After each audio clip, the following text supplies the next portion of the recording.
car I could find is this lumber rack out of here, out of Missoula. Right here you've got the tanker refill facility. These tankers connect a pipeline from Missoula to Thompson Falls. Hopefully I can switch to a better ride when it gets light. This is definitely something that's going to be very visible once it gets light. Alright, it's about 3 hours later, about sunrise here. No stop, so I'm out here, I'm kind of exposed on this lumber rack. But what's interesting, there's huge forest fires in the region. You can see the smoke. It smells like smoke. I'm not sure how close that I'm going to get to the fire, but I mean, it's got to be, I can smell thick smoke from here.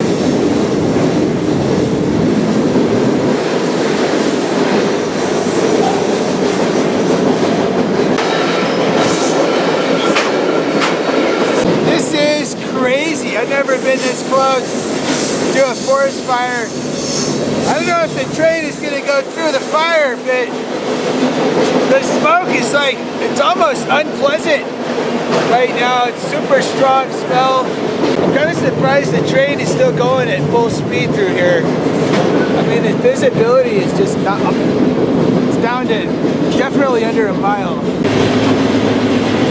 Starting to clear up as we head through Thompson Falls, and I think this is the last town, so I may be safe on this lumber rack the rest of the way in.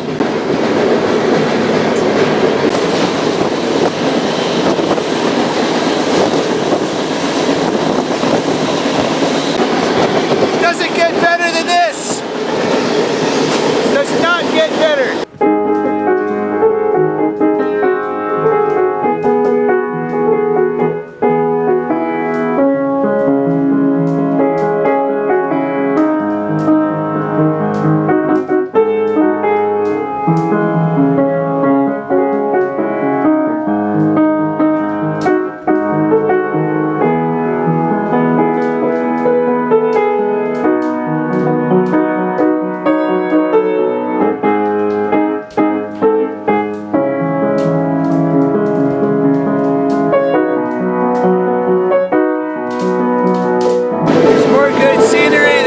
A stick at on this route.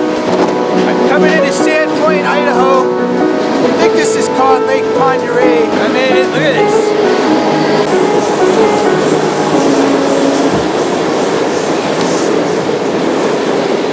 The train is almost to Sandpoint, Idaho, and when we get there, our main line is going to meet up with another main line, the High Line, coming in further north. So then we'll have a bunch more trains to see. And then from there, it's just going to be about another 40 miles to the crew change of Hauser. Alright, this is the High Line coming in here from further north going to Whitefish. All the tracks join up right here in Sandpoint. The freaking train never stopped. So I'm just sitting out here in the open, hoping nobody in any of this building sees me, but it's summer recreation season out here. Hopefully they'll be understanding. Got the crew office here, the Amtrak station. The best part is coming right up. Quaint little town of Sandpoint. Nice marina. Got everything you need here for summer recreation.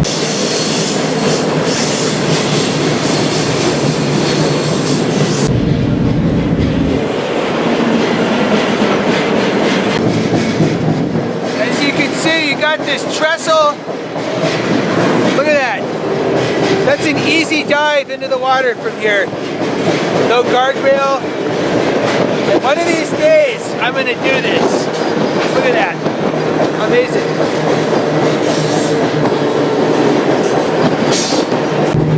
The next time I ride this route, I got to jump into that water. It looks so refreshing.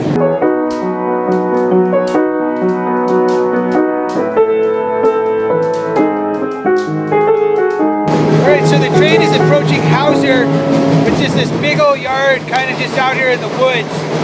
And when we get there, it's going to be necessary to switch trains from this one, which is going to Pasco, to another train going to Seattle-Tacoma. Hopefully I can figure out the right train because there's a big junction.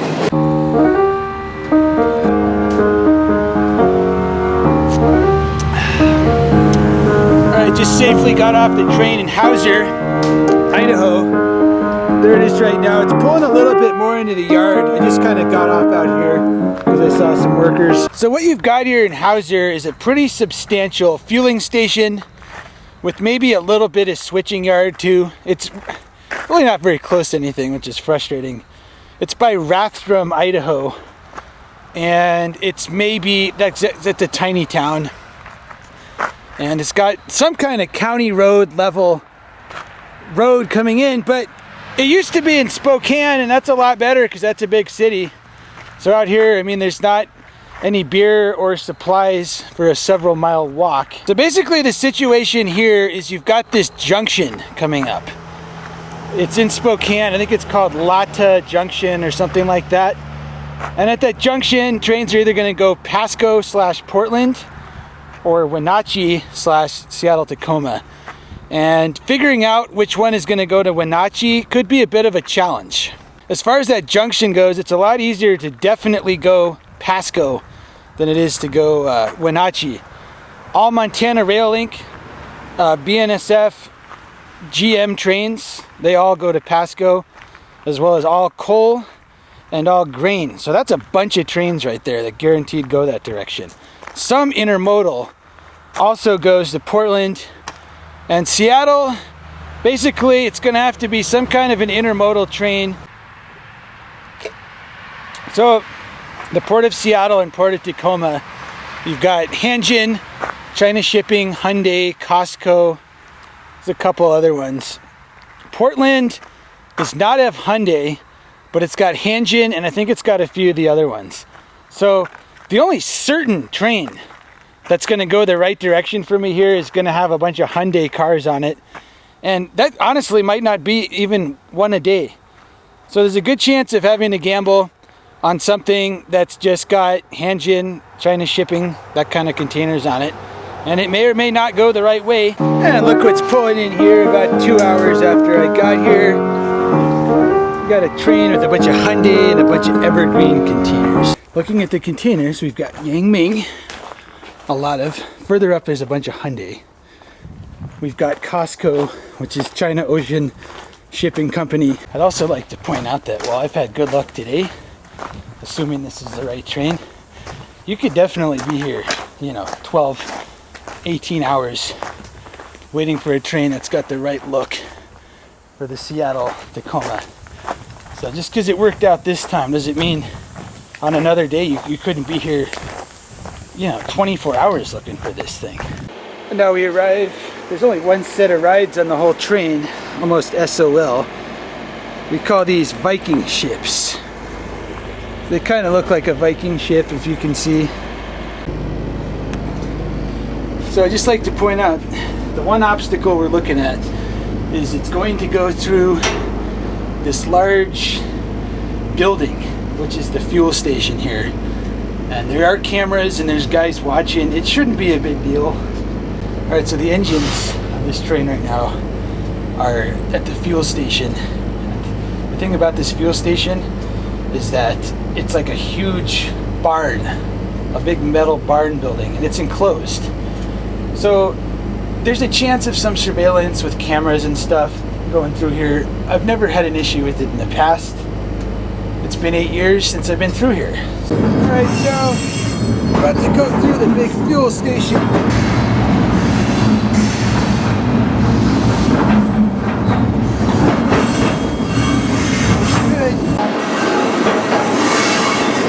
Alright, so the train is approaching the junction in Spokane. Right now we're just in the very east sector of Spokane.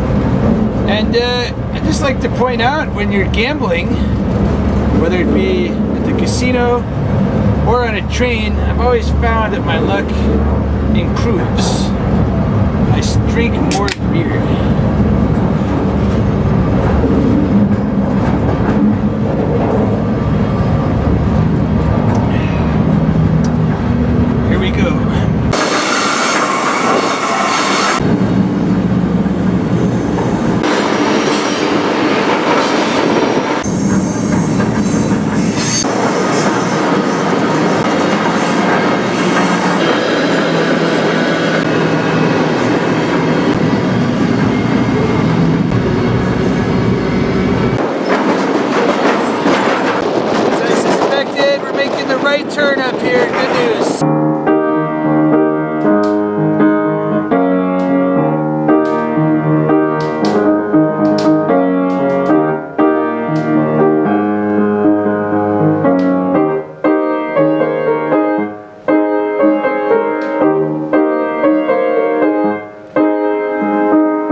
has changed a great deal, obviously. From Spokane to Wenatchee, it's mostly just desert like this, which is kind of grim.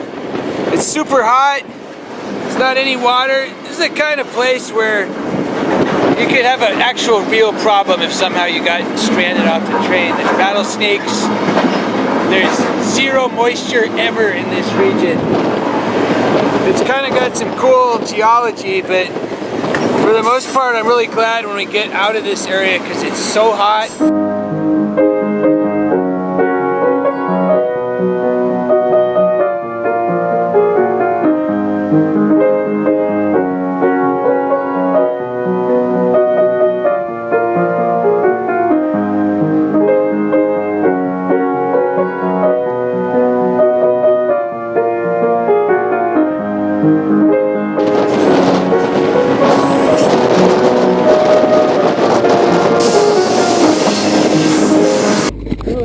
Complain about this.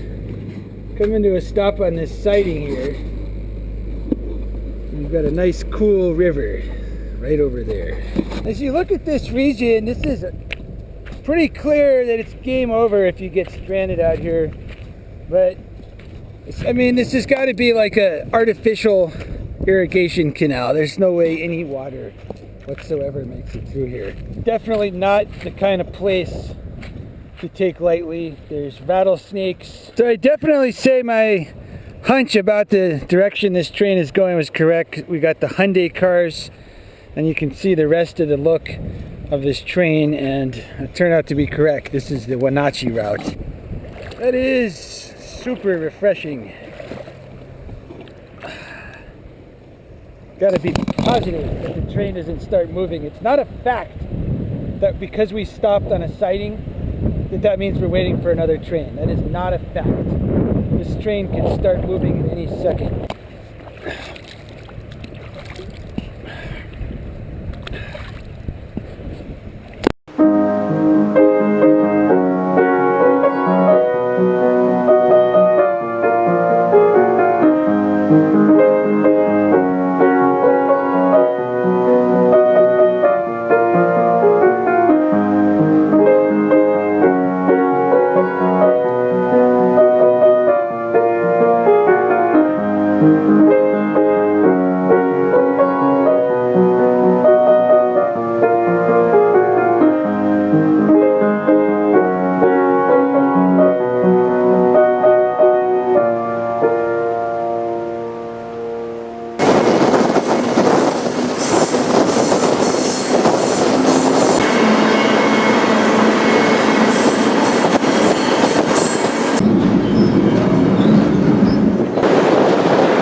So this is Wenatchee, and honestly it's a pretty big buzzkill getting off here. I'm just trying to find like a gas station to get some beer, maybe get some food.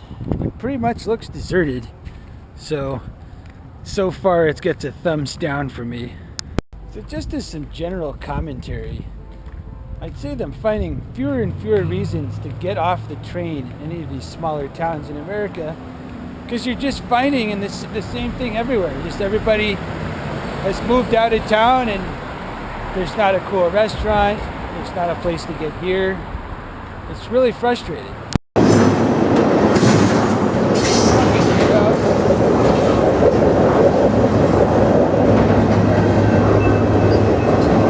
Alright, leaving Wenatchee, the next stretch is probably the most scenic of the whole trip, going up over the Cascade Range.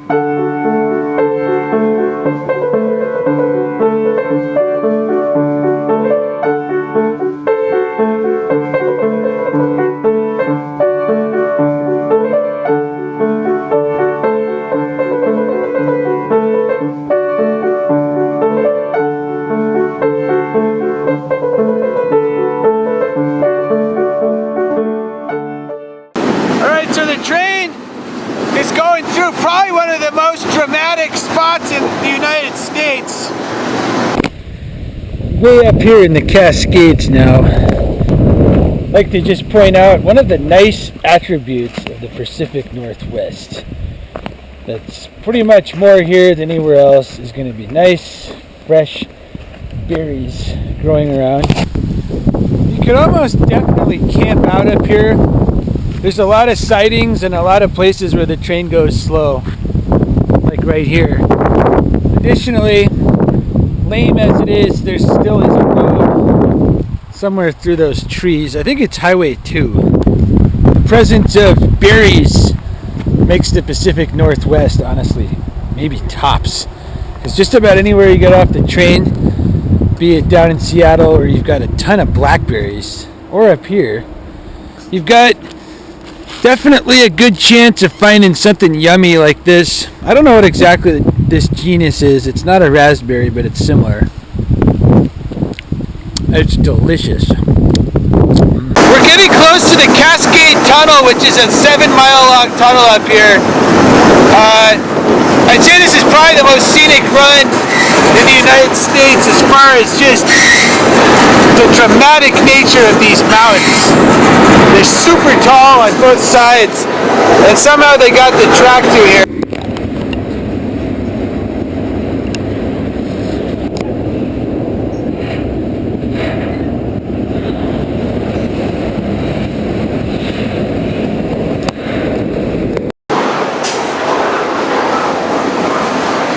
Cascade right there, 7 miles long. Now here on the west side of the Cascades.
Up here at I think it's called North Beach, Seattle. The train is coming to a stop at the Ballard Locks drawbridge, and my destination is Fremont, which is not too far a walk from here, so that means it's time to get off.